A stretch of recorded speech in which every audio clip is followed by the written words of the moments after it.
Say hello to Mr. Bob Blackberry. Bob's unfortunately been separated from his trusty steed Black Socks over the years and his spotted rabbit family.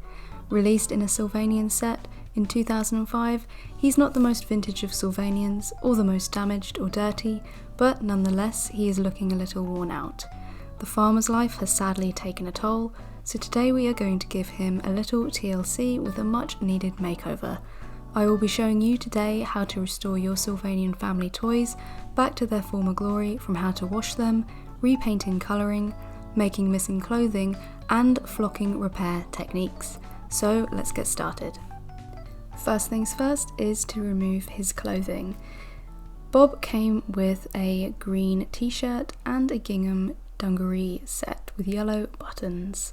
He is missing an apron, but we will be making that later on. He also is missing a tail, which isn't good if you're a rabbit, so that is going to have to be made later, so stay tuned for that. As you can see, he is very dusty, has a lot of lint stuck on his fur, and he needs a bit of a clean up. So the easiest thing to do if you want to clean your Sylvanian from dust and debris is to get yourself some sticky tape.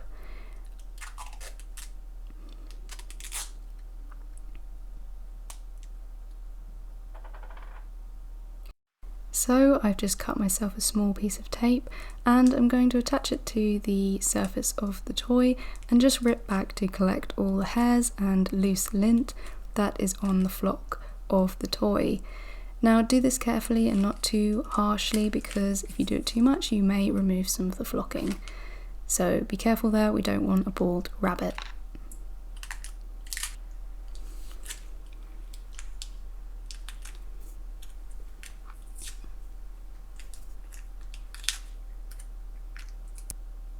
As you can see, he's looking a lot better already. This is a very good quick fix if you just need to clean up the surface of the toy.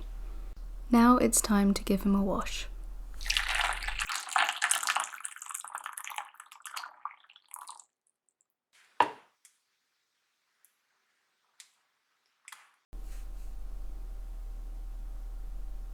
I'm just using a little bit of warm water, and you want to use a toothbrush or a small brush that has soft bristles so it won't damage the flocking of the doll too much. So before you wet him, you can go in with a dry brush and try and remove some more of the lint that is stuck on. And once you have done that, you can start scrubbing him and cleaning up the surface of the doll. You want to brush up to an upwards motion, so if any hairs and dust do get lifted, that they all go to one area and you can just lift it off. Most of the time it will stick to the brush that you're using, and that is pretty helpful. Some people do not like to submerge their dolls, but I thought it would be fun. Bob is really living up to his name here.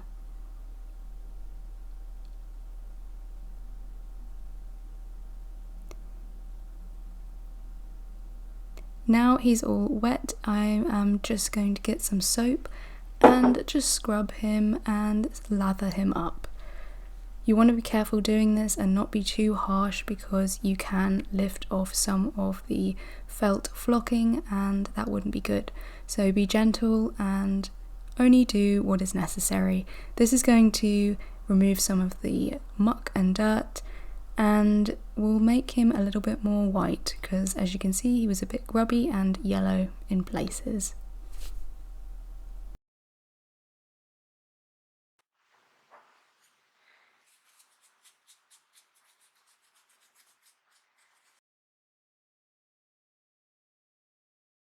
A lot of dust and debris and dirt can get stuck into the joints of the doll, especially around the neck, so be sure to focus on those areas.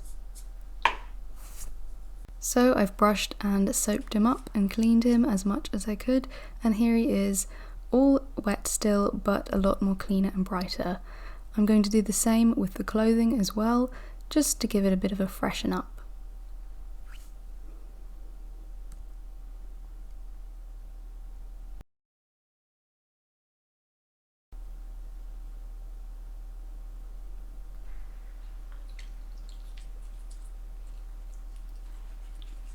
It's quite surprising how much of these clothing and dolls make the water dirty, so you might be surprised by how much dirt actually does come off these toys, even though they look pretty clean.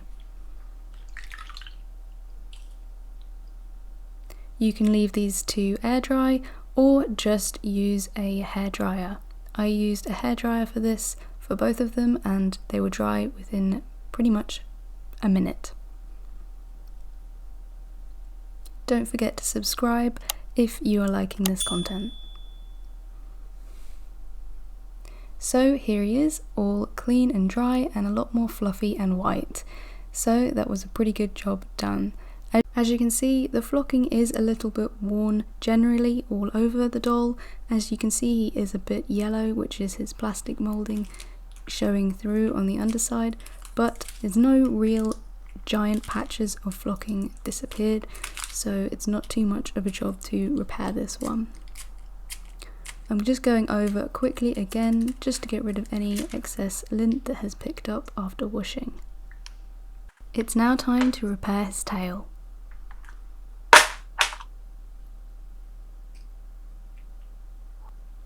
For this I'm going to be using felt, wool felt, and I'm just going to be needle felting this wool until it creates a small tail, or a bunny sized tail or ball.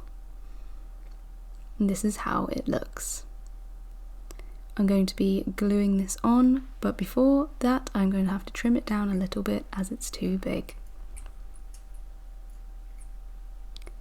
I'm not entirely sure what happened to his original tail. It just fell off, and I did save it somewhere, but I have lost it since, so this had to be replaced.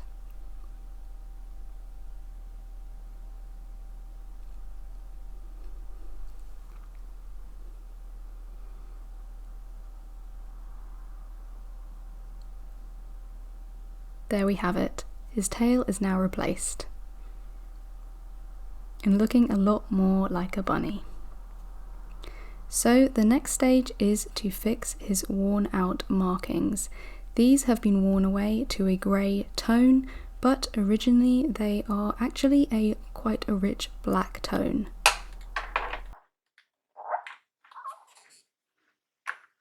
So for painting in the markings on the Sylvanian, I'm using gouache paints, but you can use watercolour paints, it's pretty much the same thing. I'm just watering them down to a medium consistency. You don't want it too runny because that could mean that it could very easily bleed into the flocking and ruin the effect. You also don't want it too thick because it can make it difficult to paint on and also make it a bit crusty when it dries. Acrylic paint might also make it a little bit crusty and harsh and not fluffy anymore, so I would stick to watercolour. You also want to make sure that you paint down towards the lines and not just straight on them, because this could minimise the bleeding. I'm also replacing his iconic patch on his eye, which was a tricky job. As you can see it bleeding slightly in certain places, so you've just got to be really cautious and gentle with this and just take your time. So yeah, just work from the inside out, take your time, and make sure if you do get bleeding to just go over and correct it later on. I just dried this with a hairdryer afterwards. So here he is, looking a lot more fresh and clean, and a lot more like he's meant to. This paint job really came out well, and still is mildly soft when you touch it and not too crusty.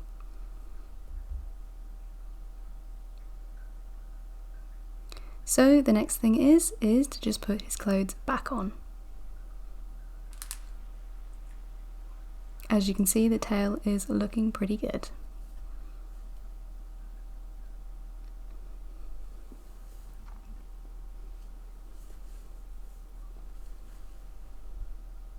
While putting on his trousers and dungarees, I noticed that his feet were a little bit worn away with some of the flocking and they were more yellowed, so we will come to that later and fix that too.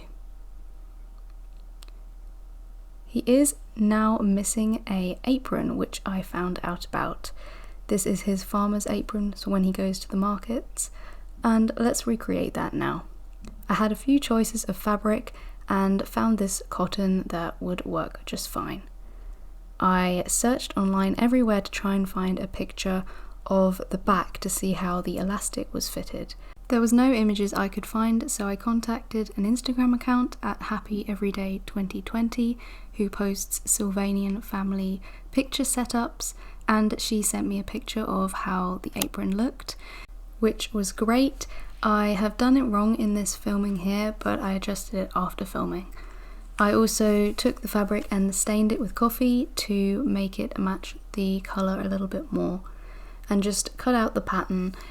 It's pretty tricky trying to make up a pattern that you don't have, but I always do the technique of just getting a bit of A4 piece of paper, moulding it around whatever I need, and just cutting until it works. Maybe a few trials it will take, but it normally works out in the end. So I just hemmed all this and did a running stitch along the whole of the apron front.